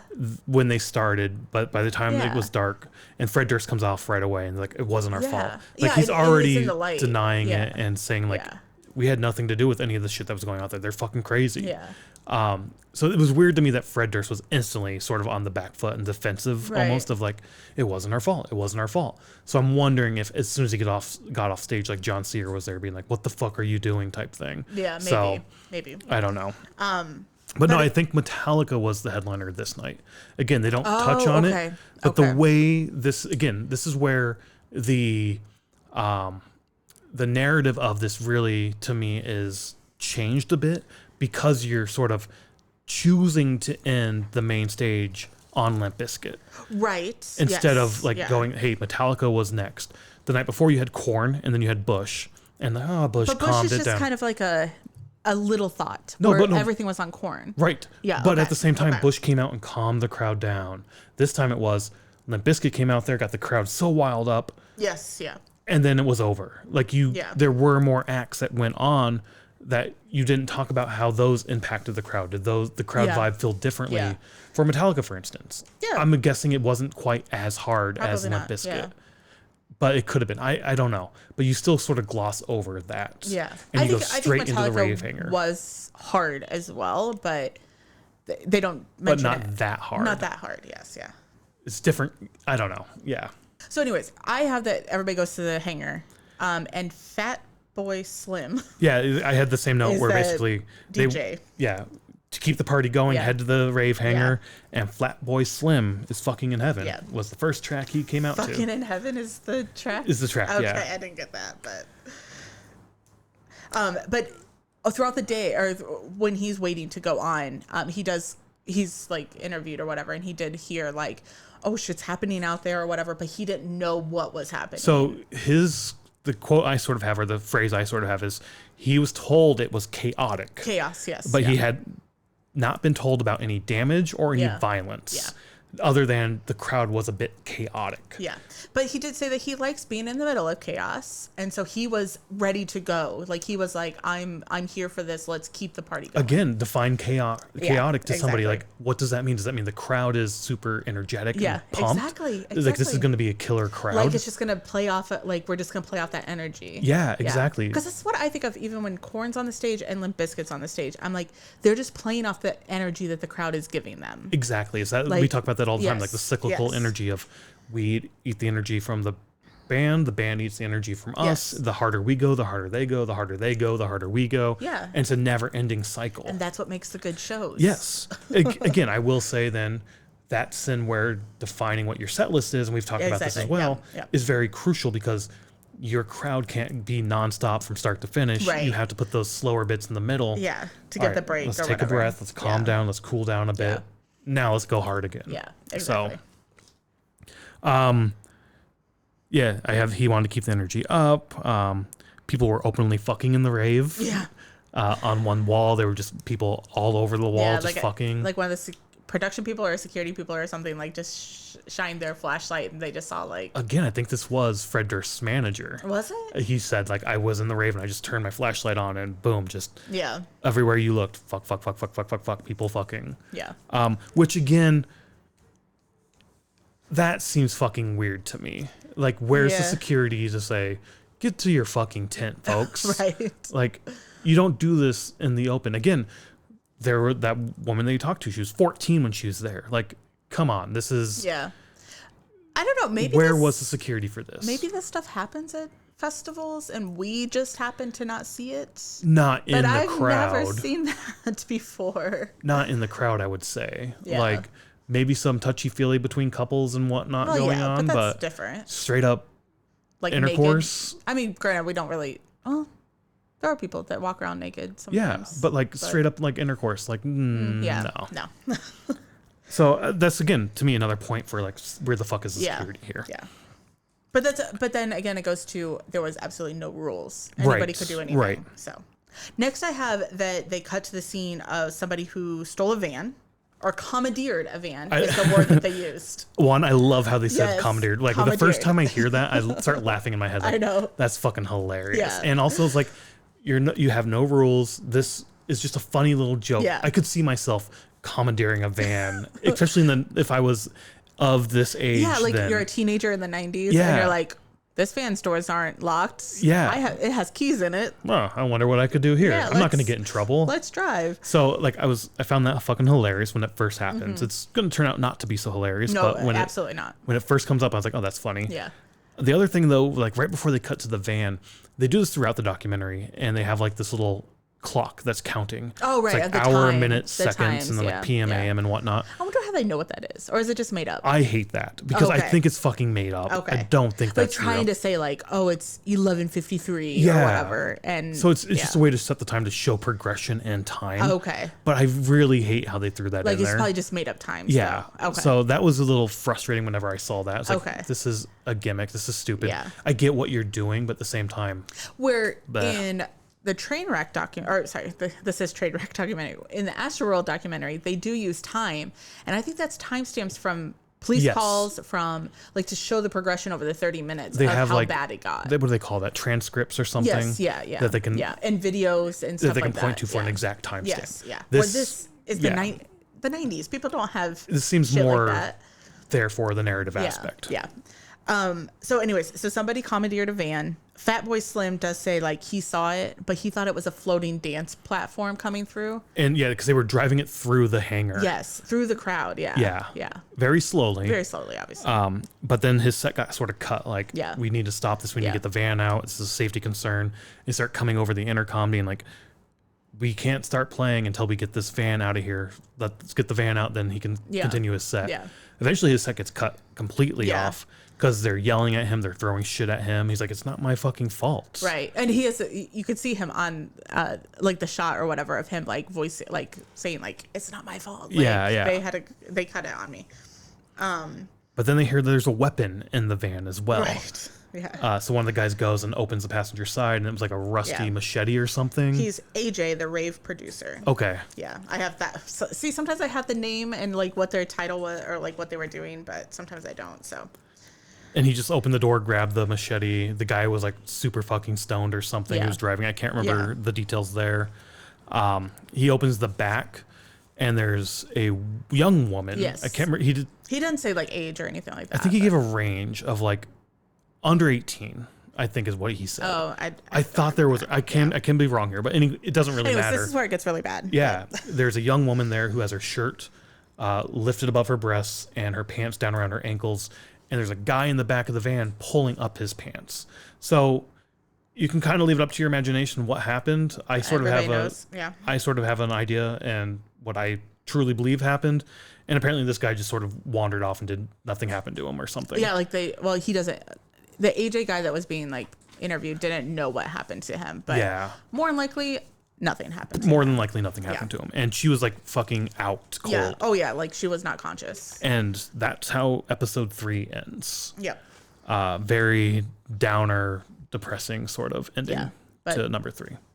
Yes, and episode 3 gets even worse with these comments. Yeah, it definitely gets worse for sure. Yeah.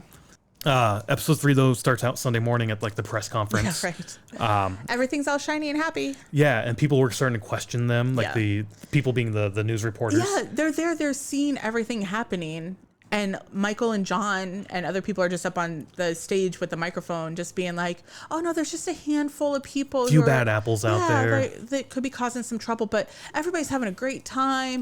Then any pushback they got, they would push back even harder and be like, "Why don't you be our security? Then why don't you get out there and do this?"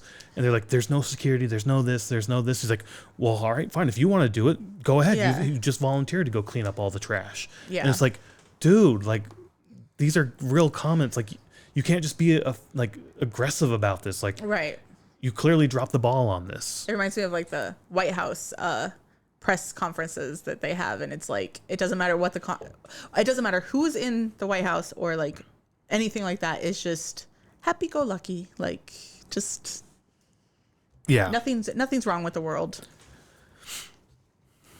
Heather was her name. I wrote it down. The young girl who was the attendee. Yeah. Because they're talking to her again, and she's basically like, by Sunday, it's like a refugee camp in here. Oh, right. With like all the trash and like just how much of a disaster it is. Yeah, that's the young girl, right? The 14-year-old?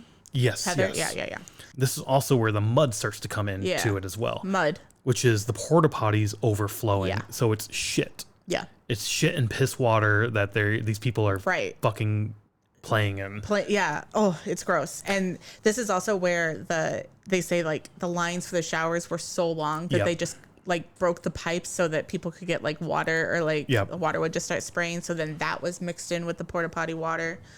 The drinking water, people ended up using that as like bathtubs and like they didn't show it in this documentary, but in HBO they do, where like people are like actually inside the water that's supposed to be, or like the tank that's supposed to be used for drinking water, and that water they tested it in the lab, and like everything was just contaminated. So I'm really concerned. I'm not concerned. The timing of this is really weird. Oh, to the me lab testing because he said by Sunday morning we opened the door to the incubators where they took the water samples, and it smelled awful. Yeah, from like the mold growth, or like the bacteria. He said he did that Sunday morning. Right. So when did you take the samples? Right. Was that the day before? Was that 2 days before? Was that before the festival even started? Yeah. And why are we waiting until Sunday to see if water is safe to drink? It takes time to incubate it. Well, I know, but like, wouldn't you do that ahead of time to make sure that your water filter system is safe? I'm assuming what he meant to say was the samples we took on Sunday. Oh, maybe. Not we came into the lab on Sunday. Maybe that's what it was, yeah. We came into the lab and the samples from Sunday. Again, it could just be a slip of the word or something, but listening to it again and listening to what he said, I was like, but these are the samples in from past days, not from Sunday. Yeah. But they lumped it into this third episode. Again, it's how you make a movie, how you cut things together. How everything's cut together, yeah. All these comments could be out of sequence, out of place anyway. Exactly. So, and you're just, as an editor, you're cutting it together to make the narrative you want to make. Yeah. But I did take a note of that as well. Yeah. Then they show shots of people leaving the festival. Lots of people leaving. Yeah. And one guy said, like, it stinks in there. Yeah. And at first people are sunburnt, they're hot. Yeah. At first when he said it stinks in there, I was like, oh, it's smelly. But no, I think it means like it's shitty in terms of it sucks. It's overpriced. Yeah. The music is fine, but it's too heat, as you said. Yeah, too getting hot. Over exhausted with heat and all that. Yeah. But we have also, the only camping festival we have done so far is Incarceration. People packed up and left there as well. They did, because of the rain. Yep. Like they got flooded out and they're like, I'm not staying anymore. I'm leaving. Yeah. So they left early as well. There were a decent number of people who like packed up early. Like I'm just done. Yeah. Like, I mean, granted, we've only done one where you camp, but any festival that you go to, or even long concerts and stuff, you get tired by the end. Like, it's kind of like, I've had my fill. I'm done. I'm okay leaving. I saw the bands I wanted to see. Yeah. And some of the people are like that. I saw Friday and Saturday. Those are the bands I wanted. Yeah. Sunday, there's some cool bands, but I'm done. Nothing that I'm really into. Yeah. Also, the vendors started running out of stock. Yes, I was going to say that too. And this is where, water went from $4 to $12 for the ones that had water left. Yeah. Now, $12 is outrageous to me. Knowing that $4 was $12, that's $36 for a bottle of water. I mean, I sold a bottle of water at Lion Fest for $20. So yeah, something like that. 30 Do you remember something. Me doing that? Oh, I remember you doing that, and I should have just been like $5. Like you should have just given it to him. I should have just given it to him. But whatever. I was a little pissed at that point. In general. I was too. We talked about I did that not do it to make money by any money. Yeah. What else? Oh, this is where the rumors started, where there was supposed to be a special act coming. I tried to take notes as fast as I could of the people. I wrote down Prince, Guns N' Roses, Bob Dylan, Rolling Stones, Michael Jackson. The Grateful Dead. Okay, were supposed to be there. Of course, the Grateful Dead. Take a shot. Pink Floyd, I think, was supposed to be there. There was a bunch of bands, but this is when the rumors started. Well, I don't. Again, narrating like the cutting of this because there's interviews where they're talking to like the reporters, Michael Lang and John Sear, I think is his name, where they're basically like, so what's after Red Hot Chili Peppers? And he's like, Red Hot Chili Peppers is our final act of the night. That's it. That's the book. But we're still trying to cook up something a little special. Yeah. And so, like, even in the back office, there's some rumors like, who could it be? Even in the crowd, there's rumors, who could it be? Right. So I don't know. Yeah. But those were some of the ones that they definitely called out. Jewel, they cut to Jewel coming on stage, and she was basically saying like, there's a weird energy in the air here. Well, because the day started with Willie Nelson. Yes. I had that in my notes somewhere. I don't remember where, but and it was all just like somber, like hippie vibe or whatever. And that's what they wanted. They wanted Willie Nelson because of like the connection to the original 69. I thought it was like for Sunday morning church. I thought that they said that during it. He may have said that, but I think Willie Nelson was also at the first. Oh, was he? Okay. So that was like one of the through points between the two acts. Okay. But yeah, the weird energy during Jewel. Obviously, with the women, all they wanted them to do was take their tops off. Yeah. So there's anger in the air is what I said. People were saying that. What else do I have?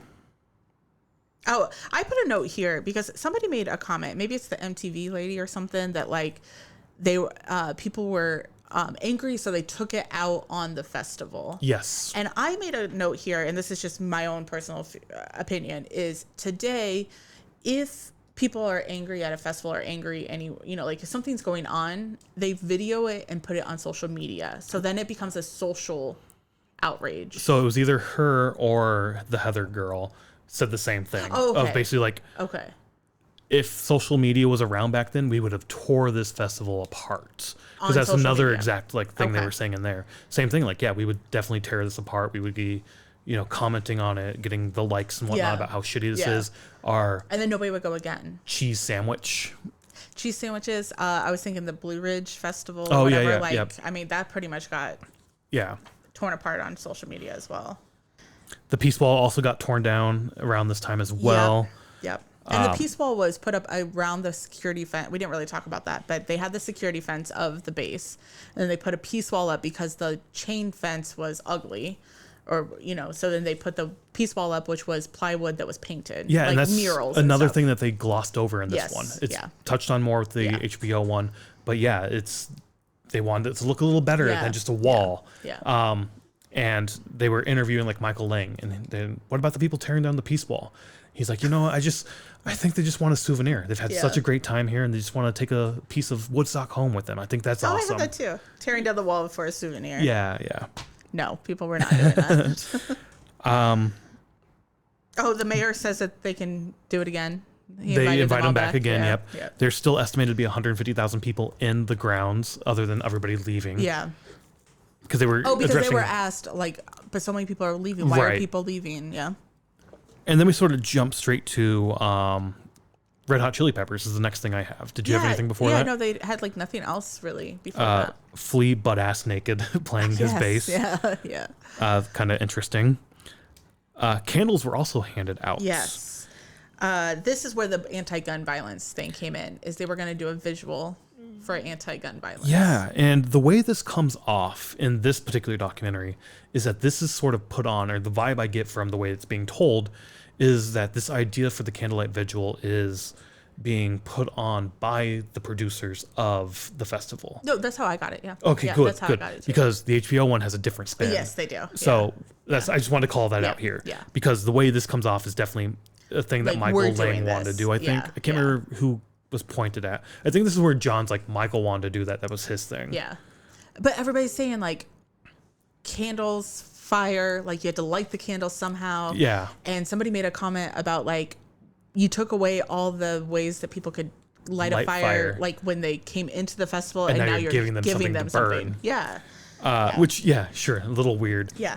I do have a note here, though, that they do show the candles being lit during Under the Bridge. I have that same note. And it is beautiful. The shots of the crowd is just beautiful. And I'm like, today that would be The people cameras. hanging or holding up their phones with the flashlights on or whatever. But that just all the candles in the crowd, and it's so beautiful. It is.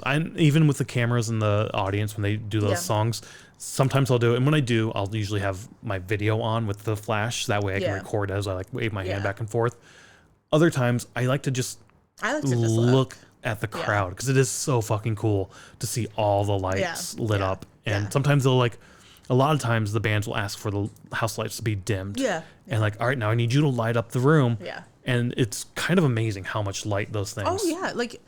Especially when enough people do it, even in a stadium or an arena type setting, it lights up very well. But that warm light from a candle is so different. A little bit different. And all that fire in the crowd.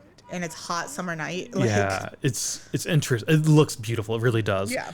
And this is also where fires started to happen. Yes, yeah. Across, you can look out over the crowd, you can see all the candles, and you see little tiny bonfires pop up all over, or what look like little tiny ones. I just have a note that says, people start burning shit.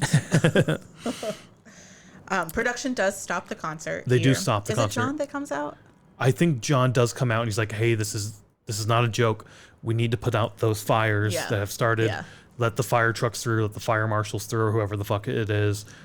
We need to put those out. Yeah. And apparently Michael Lang was trying to get the fire crews to go out, and they didn't want to. Yeah, they were scared. Because they were scared, they said.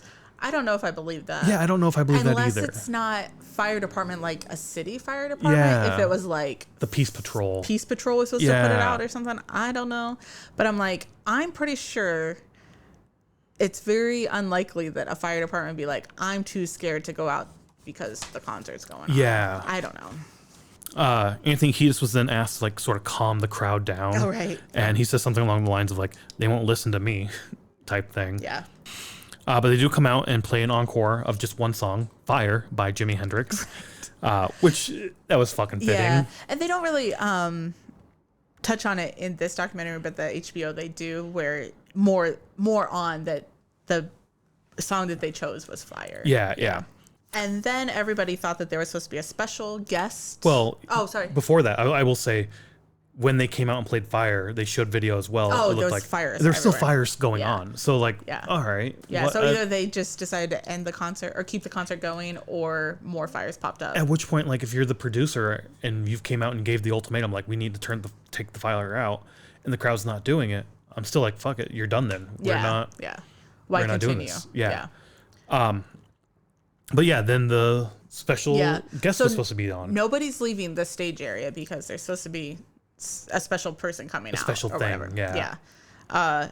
Which nobody came out, but they had like video of Jimi Hendrix playing. I think from 69 Woodstock as a way to close out 99 Woodstock. Yeah. But it's not him coming out onto the stage. No, he's dead. Yeah. Been dead forever. Oh, was he? Yeah, he died. I didn't know when he died. He's in the 27 Club, I think. Oh, okay. I didn't know when he died, so I didn't know if it was he's been dead forever. 69. But it was just a video of that performance, and I think it was just like one song. I don't know if it was like the national anthem when he like burnt his guitar on stage and whatnot. I can't remember for sure, but that was the big special reveal. Was just a video. So I was wondering if the special event was supposed to, like, if they were calling the special event the candle lighting thing, or if the special event was the Jimi Hendrix video. Like, I don't know.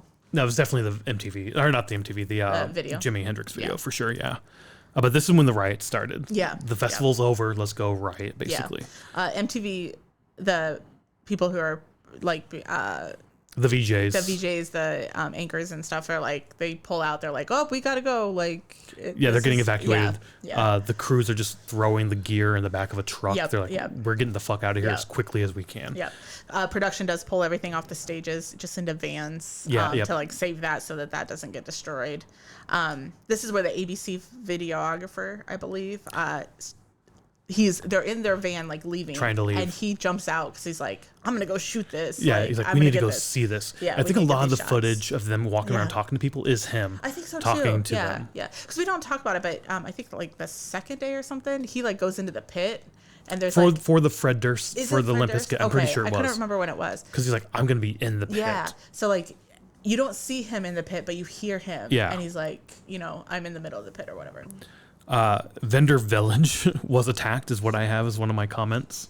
They had the whole Vendor Village thing. The crowd started moving that way. Yeah. So before they get to the Vendor Village, I have that this is where they start having like the concert goers being like, they want to make money off of us. We're pissed about it. Yeah. Like in the documentary, talking to them. Yes. Like the reason this happened is because they were just taking advantage of us. And I don't know if it's this point or if it's the aftermath that you see it, but like you start seeing like people spray painting shit, like not shit on the wall, but spray painting like music over profits, Greed Fest, something like that. Yeah, like all that. The Vendor Village. So they try to shut down Vendor Village, like by like quietly putting their turn your lights down, off, put your lights down, like, because they're like, a lot of these vendors off. just have cash, and we don't want the. Sorry. Yeah, I don't know what the fuck you're singing. Anywho, yeah, just like try to stay calm, try to stay quiet, blah blah blah. The sense I got is the third party vendors weren't necessarily the target. It was the Woodstock items themselves were the target. Yeah. Like, and they were probably in the Vendor Village as well, but like the merch stands for Woodstock. They're like, fuck this, fuck Woodstock, fuck that. I don't know if that's true or not, but that's sort of the sense I got from this. I think the third-party vendors would have been, well, maybe not like the people that were selling shit, but like the food and shit, because they those break were definitely open targeted. The trucks and all that. But I'm stuff. thinking like the people who just bought a stand, a corner stand. Yeah. So like at music festivals, a lot of times that they'll have like lines of vendors, and like, I don't know, at Incarceration we bought like a blanket. They have like fans, they have T-shirts, they have dresses, they have stuff that kind of goes different with the vibe. Shit, yeah. Those type of vendors, I don't think were necessarily the Probably target. not, because they're like, they don't really touch on it, but they did talk a little bit. That was in Vendor Village. The crowd, the rioters, sort of moved that way. But then once they got there, they talked about how they went and saw all the Woodstock merch, all the CDs and whatnot, or the T-shirts and shit like that. Yeah. Somebody found an ATM, a bank of ATMs, and they start tearing those things out. Yeah. I will say, I know the Secret Service does bank robberies. Yep. is it their jurisdiction for ATM robberies as well? Do you know what? I don't know that answer because and also, what's the statute of limitation? Like, you have video now of these people tearing open an ATM. But I don't think ATMs are FDIC insured, so I don't think that they would be under the Secret Service. No, they're not? I don't think so. Anybody can have an ATM machine, basically? Oh, yeah. I mean, you go to, like, the corner store and people have ATMs. Huh, interesting. Yeah. Some liquor stores have ATMs. They fill their own ATM. Oh, really? Yeah, so, and then they get, like, the $3 fee off of it. Huh, I assumed you'd, like, leased it through a bank or something. Not always, no. Huh. No. All right, then. I guess. mean, you might have to lease it through the bank, but I don't think they're insured like that. Yeah, I don't know. I know, like, bank robberies and whatnot and all that are, like, Secret Service investigated. Counterfeit money, not forged money. Counterfeits. I was like, I remember that working as a teller. You had, like, we literally had to save every single counterfeit bill and then send it into the feds. That was just a question I had from watching this. Oh, okay.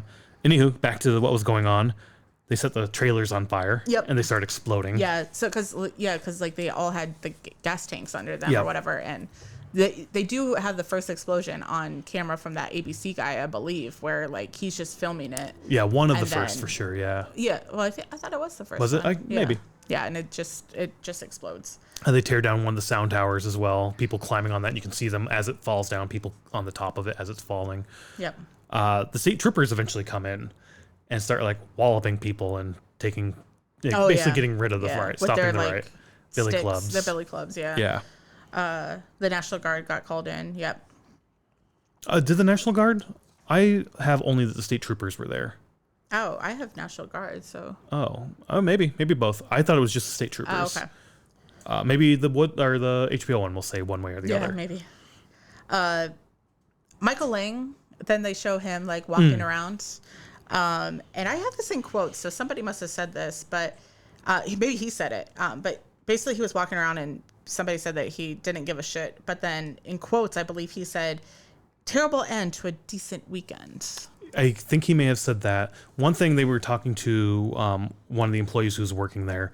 After the first night, it was like his birthday as well, and he talks about how he went and took like LSD. Oh yeah. Or the guy in the blue, like ecstasy, ecstasy, whatever that drug, ecstasy, the pill, whatever, the rave drugs, ecstasy, yes. And went to go celebrate his birthday, and it kicked in like the next day, blah blah. But it was him who was wandering around afterwards as well, and he saw Michael Lang, and he's like, "Oh my God, Michael Lang! You're a big idol of mine. I love what you've done." And he just sort of like brushed him aside. Yeah, like, maybe that's where it's like he didn't give a shit or whatever. Yeah, he was like sort of in awe. Yeah. And I will say, a lot of people, the way they talk about Michael Lang, especially in this documentary and just in general, in like the other documentary as well, is they sort of come off with this Michael Lang is holier than thou type of feeling. It's sort of the vibe I get from it. Like, oh my God, he's such an amazing person. He's like, it's just this weird way that they talk about him. Yeah. And my view of Michael Lang is definitely not a little bit different. That. Yeah. The other documentary hammers that idea home more for me in the back of my head.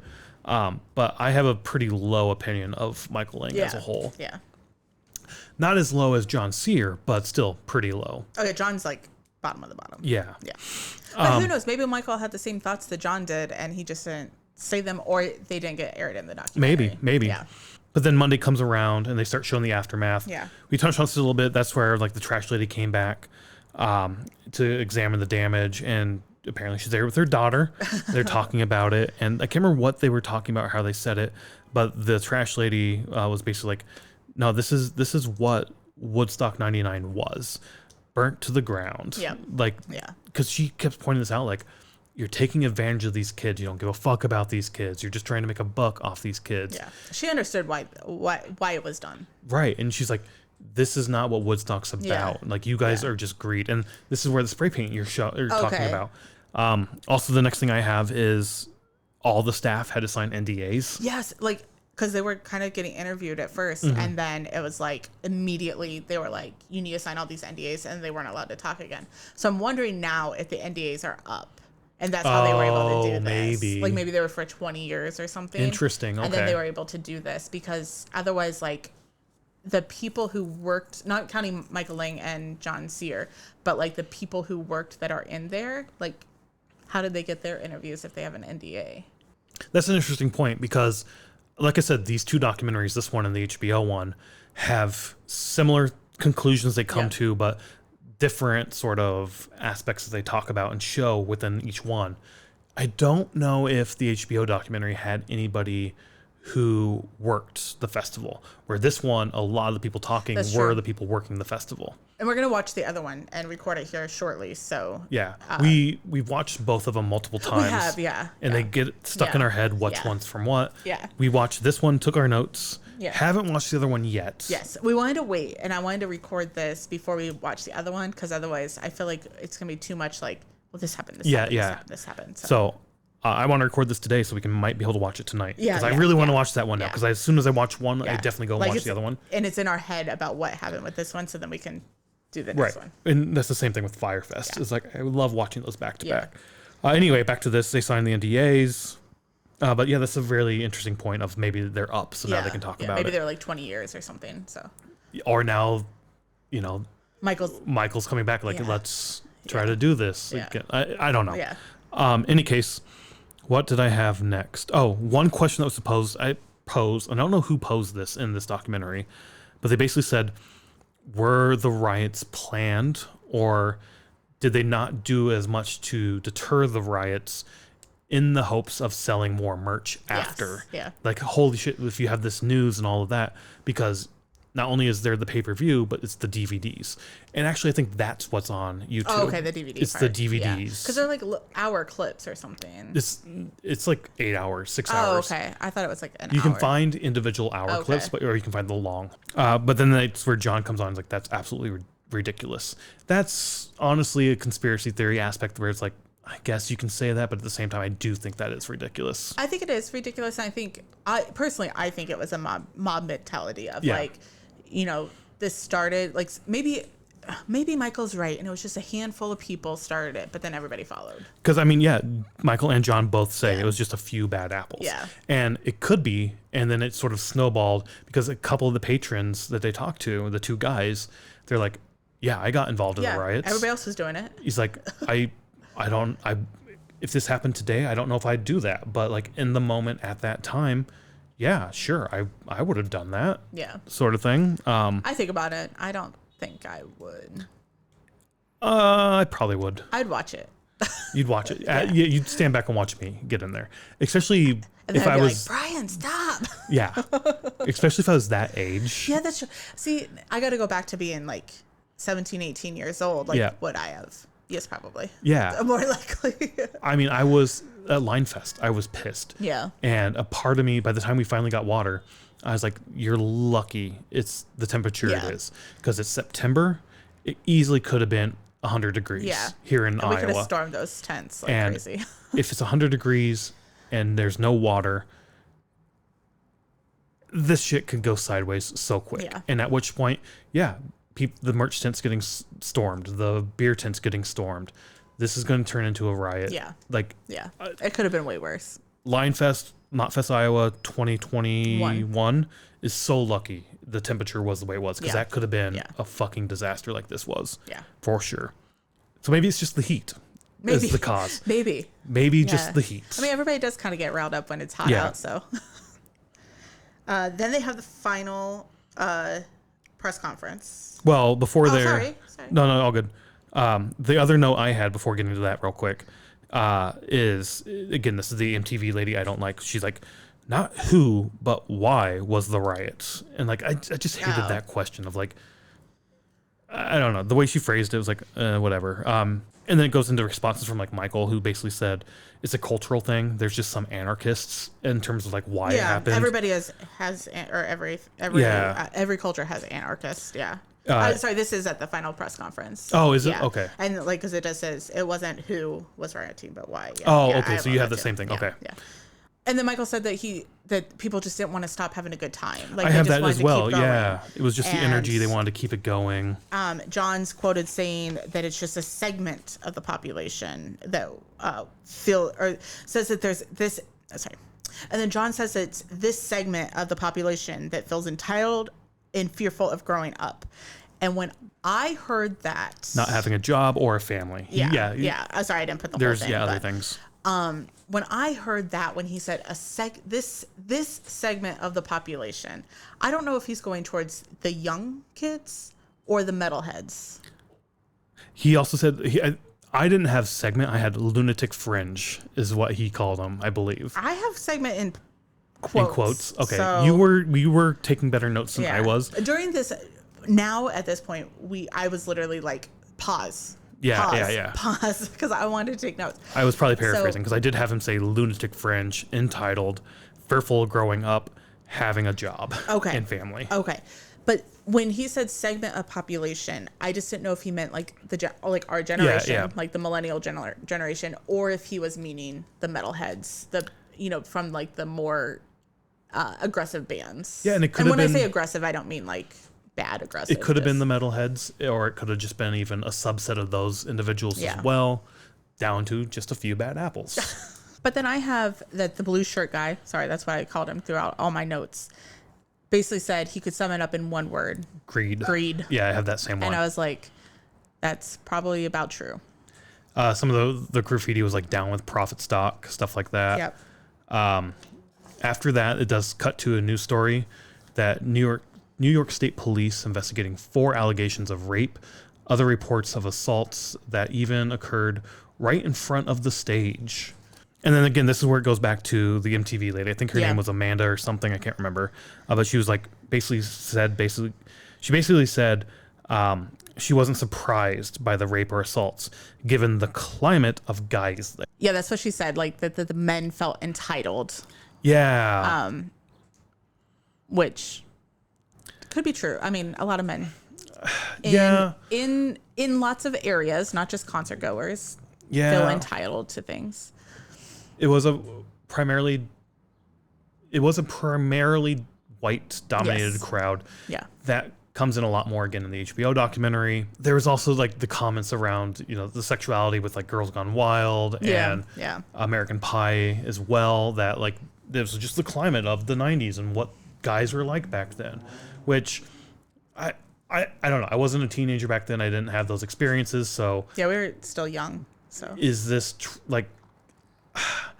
it feels like a scapegoat to me saying that kind of thing. Just being like, well, that's how people were.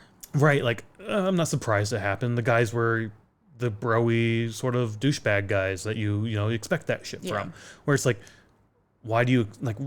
Why are you making it sound acceptable no matter what era it is or what decade it is or anything? I don't know. I wasn't a fan of that comment. Yeah. So now I have a lot of quotes. So the first one I have, or the first comment I have, is Michael was unaware of the rape and assaults until after the fest happened. Yes. But then John comes out. Well, or go ahead.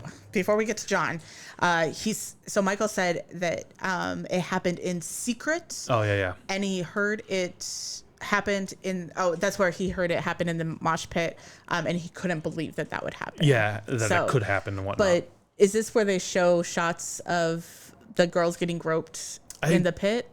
Possibly again. I think they may have shown it multiple times. Yeah. Where it's like, it is happening. I mean, like, you can see it happening. There was one comment earlier that the lady from MTV had where, and this was earlier in the documentary, one of the episodes, where a crowd surfer goes over the crowd and she runs into her and she's like, how was it? That was fucking awesome, right? Oh. And she's like, well, I hate all men now. Yeah, because she was assaulted as she went across the crowd. Yeah. HBO goes into that a lot more, too. I think so, like, what happened to the women, unfortunately. Yep. Yeah, so...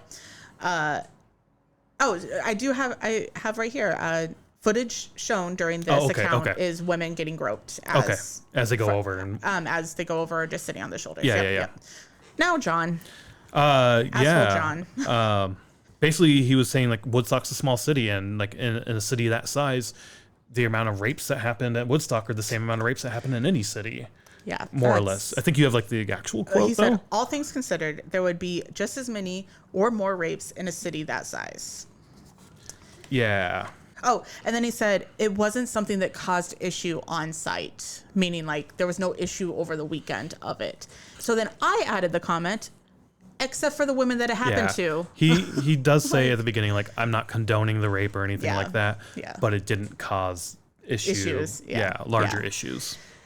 Just everything that he says is just, and we're not doing it, not that we're not doing it justice, but seeing his skeezy little face say this and like how he says it, it's just like he could give two shits about the women that were groped, raped, anything.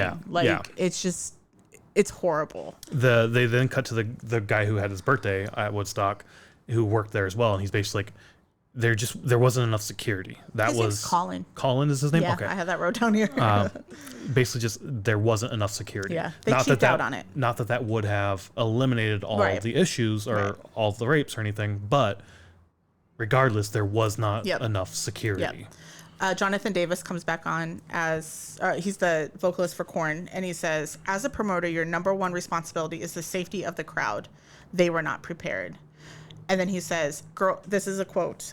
Girls should be able to have fun like a fucking guy." Yeah. Because, like I said, like you don't see the men who are walking around naked and stuff being touched, groped, anything like that.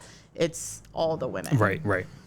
And that's really all I had for this. Do you have any other points? Yeah. So Michael is saying at the end that Woodstock 99 was a lost opportunity. Kids wanted the music. And I put, no shit, Sherlock. Like, of course that's why they were there.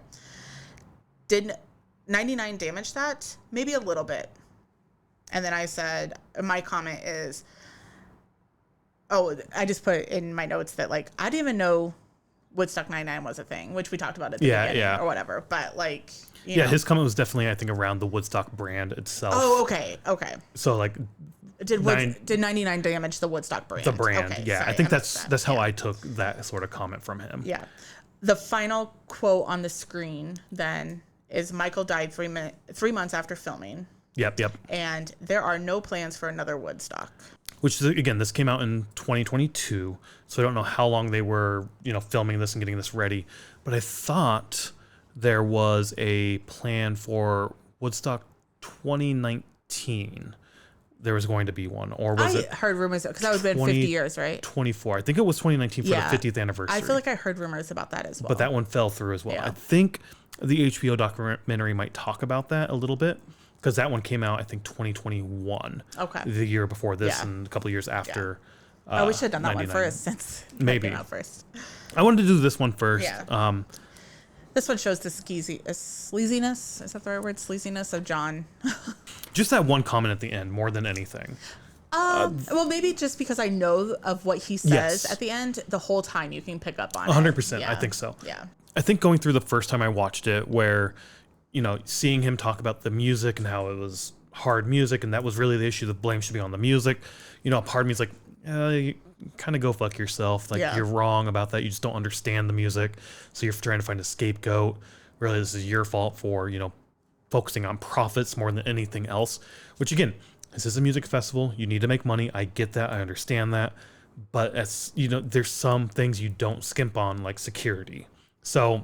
Sanitation, yeah. Like having... enough food and water for people. Because if they ran out by day 3 and those people, the kids there, the people there, had no other way to get food. Right. You're out in the middle of fucking nowhere. So like, watching it up to the point where he starts talking about the rapes and the assaults at the end. Yeah. It's like, up to that point, the first time I watched it, it's, all right, I disagree with you. I don't think you're right. I think most of this is on you. But then hearing him, like, with those comments, like, no, yeah, really, really go fuck yourself. Yeah. So... yeah, I think having already known his sort of points of view and who he is, you start to warp your vision of him as soon as you see his little shitty grin. Yeah. He's also in, I think, the HBO one as well. Both of him and Michael are in it. Yeah. But like at the end, I watching this, my blame is on the promoters. It's on having, I was going to say extremely high vending prices, but it's not really their fault for that. But also, I don't think they're that high. That's true. Yeah. After doing the inflation calculations and whatnot, seeing that it's comparable to what we pay today. Yeah. I don't get the outrage of it being like, oh my God, it was so expensive. And then you go to a thing today.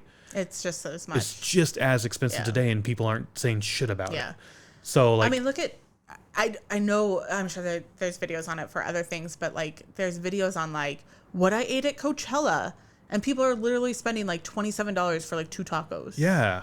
And shit like that. Like, I don't know. I mean, I think that's way too fucking much. I think vending prices at any live event is already way too much. Yeah. Like we go to a Cubs game. I don't buy any beer anymore from them because they're $15-$20 a beer. Yeah. Where just a few years ago was $10. Yeah, before COVID, it was a lot cheaper. And like you used to be able to get like a hot dog for like $4 or something. Which is weird because I would be happy to pay $10 for a beer. I know. But now that it's double, I'm like, fuck you. Yeah. And I won't buy any. Like it's having the reverse effect that they want.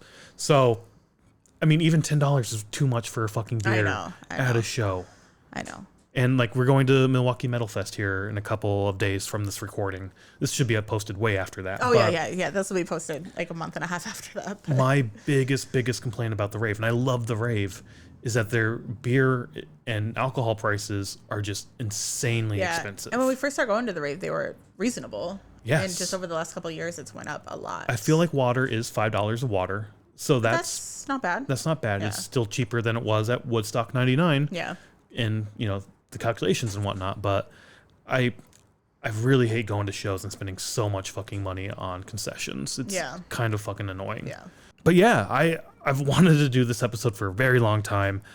Glad we finally watched it again and took notes. It again, we'll watch the HBO one here shortly and do another episode. I don't know if that will be posted directly behind this one. We'll probably try to do it in such a way. More likely, it'll be like this episode and then that one right after. Yeah. So we'll try to do that.